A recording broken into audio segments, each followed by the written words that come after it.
Assalamualaikum warahmatullahi wabarakatuh. Kita akan mulai untuk video selanjutnya, di mana ini adalah video terakhir ya untuk implementasi atau contoh implementasi statement for. Silakan Anda buat sebuah kelas baru di package yang tadi. Silakan beri nama bilangan faktorial seperti ini. Jadi kita akan mencoba membuat aplikasi untuk matematik untuk bilangan faktorial. Apa itu bilangan faktorial? Bagi yang sudah lupa, ini adalah penjelasan dari bilangan faktorial. Faktorial itu adalah hasil perkalian antara bilangan bulat positif yang kurang dari atau sama dengan n, di mana akan ditulis dengan atau format penulisannya itu n tanda seru. N itu berarti nilai akhirnya.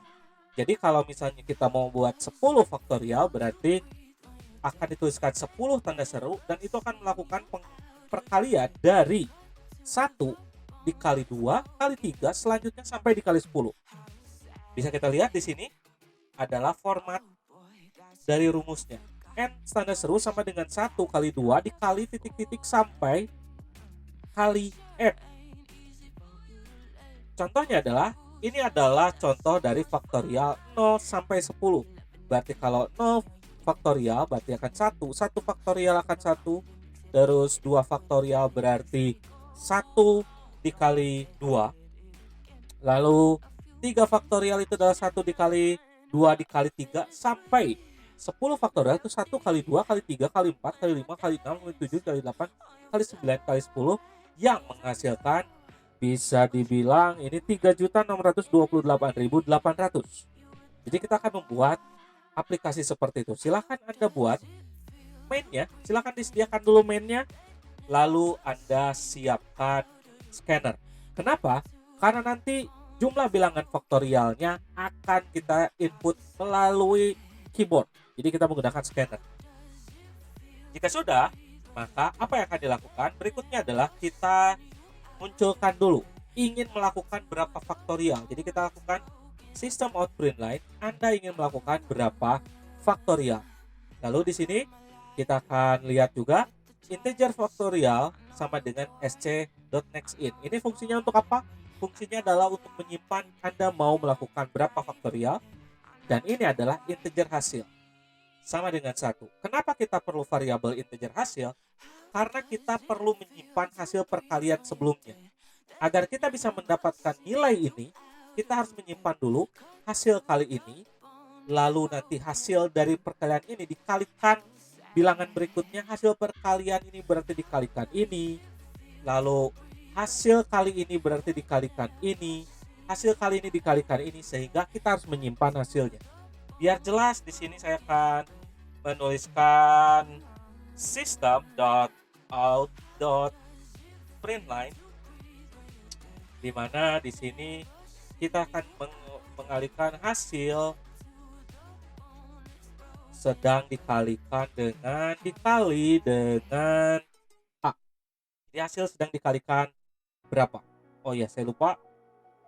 Oke, kita siapkan ini, dan di sini adalah pengulangannya ya. Di sini adalah pengulangannya, pengulangan untuk faktorial, karena n faktorial itu berarti dari yang sebelumnya itu 1 sampai dikali ke n-nya. Kalau 100 berarti 1 kali 2, 1 kali 3, lalu kali 4 sampai dikali 100.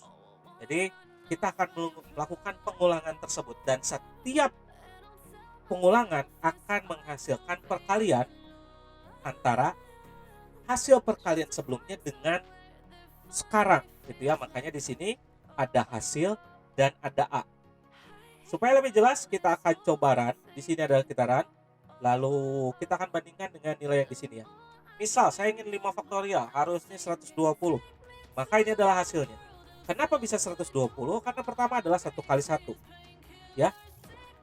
1 dikali 1. Hasil dikali 1 yaitu 1. Lalu berikutnya adalah 1 kali 2. Kenapa? Karena hasil sebelumnya adalah 1 dan A-nya sudah jadi 2, berarti 1 kali 2. Berarti hasilnya 2. Berikutnya adalah 2 dikali 3. Kenapa 2 kali 3? Karena hasilnya menjadi 2 dan A-nya menjadi 3 karena sedang pengulangan ketiga. Lalu berikutnya 6 dikali 4. 6 dari mana? Hasil kali sebelumnya, yaitu 2 kali 3. Sehingga hasil menjadi 6. dan dikalikan dengan sekarang pengulangan keberapa, yaitu keempat. Berarti 6 dikali 4. Lalu berikutnya adalah 24 dikali 5. Kenapa 24? Karena 24 adalah hasil 6 kali 4. Hasil perkalian sebelumnya. Sehingga 24 dikali 5 akan menghasilkan 120. Kita tes lagi, apakah benar kalau 8 jadi 40.320, 8 maka hasilnya seperti itu, dan kalau 10 maka hasilnya ditaran lagi, kalau 10 maka hasilnya adalah 3.628.800. Itu adalah contoh dari bilangan faktorial menggunakan pengulangan.